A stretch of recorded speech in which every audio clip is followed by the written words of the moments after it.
salita, tahimik na pangako, nandito lang ako.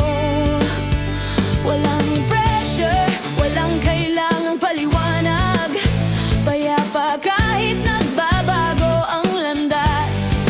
Bawat sandali, bihira at malalaga, parang ang walang hanggan ay dumaan saglit lang sa atin. Sabi mo, nandito ako, walang panunumpa, hindi malalaking pangako, tapat lang talaga.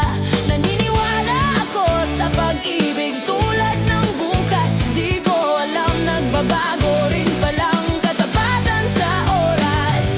Ride or die, yan ang sinasabi natin, pusong sa puso, walang alinlangan. Ride or die, parang totoong totoo, bawat salita, bawat haplos, bawat damdamin mo. Akala ko'y di magsisinungaling ang pag-ibig, akala ko'y palagi tayong pipiliing magpatuloy. Ride or die, buong loob kong hinawakan, di ko alam ang habang buhay pwedeng magbago pala, dahan-dahan.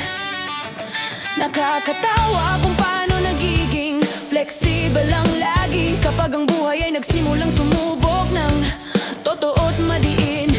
Parehong salita, parehong kumpiyansang tono, pero ang gawa ay unti-unting nawawala, ganon. Matapang sa caption, loyal sa post, pero tahimik kapag ikaw ang pinakakailangan kumos. Kasama mo ko ang ganda pakinggan, hanggang ang tunay na effort ay kasama na sa usapan. Ngayon ang ride or die, uso at astig pakinggan, hanggang ang pasensya ay may presyong kailangang bayaran. Madaling maging matatag kapag ayos ang lahat, pero nawawala kapag kailangan talagang manatili at humawak.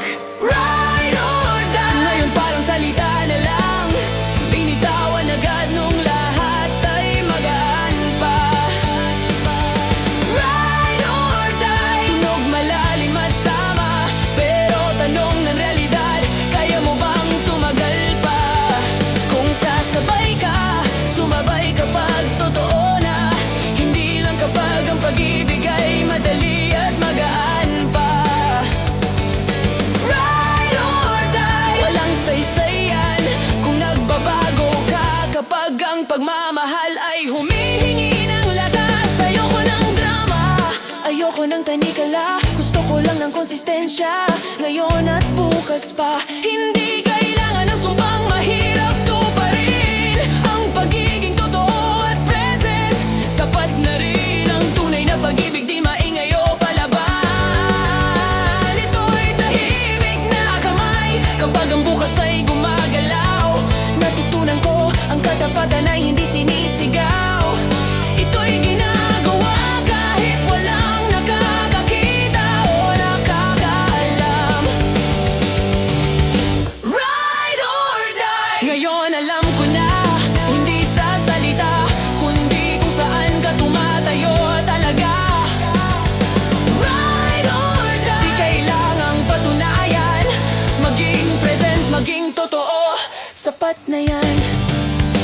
Kung sasama ka, sumama ng may respeto, kung hindi maging tapat, ayos lang din yun.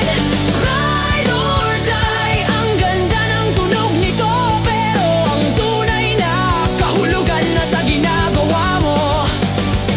Para sa pag-ibig na lumalalim sa pagdaan ng oras, hindi perpekto sa salita, pero matatag sa gawa.